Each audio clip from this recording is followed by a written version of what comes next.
Understanding Roof Framing, a guide for English learners. Hello everyone. Today, we're going to explore the concept of roof framing. This is an essential term in construction and architecture. Our goal is to make this topic easy and understandable for English language learners. Let's dive in.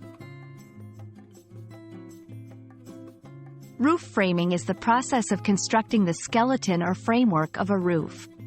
This framework supports the roof covering materials and gives the roof its shape. The main components include rafters, trusses, and beams. It's like building the bones of a roof. Rafters.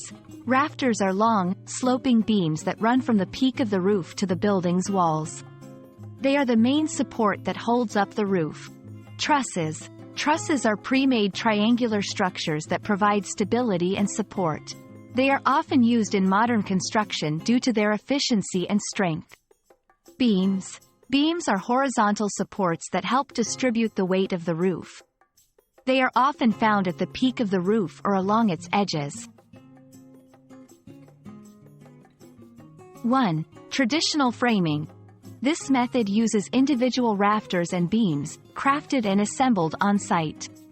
It's more common in custom or older homes. 2. Truss framing involves prefabricated trusses. This method is faster and more cost-effective, widely used in modern constructions. Proper roof framing is crucial for the safety and integrity of a building. It ensures the roof can withstand weather conditions and support the weight of roofing materials. It also defines the aesthetic appearance of the roof.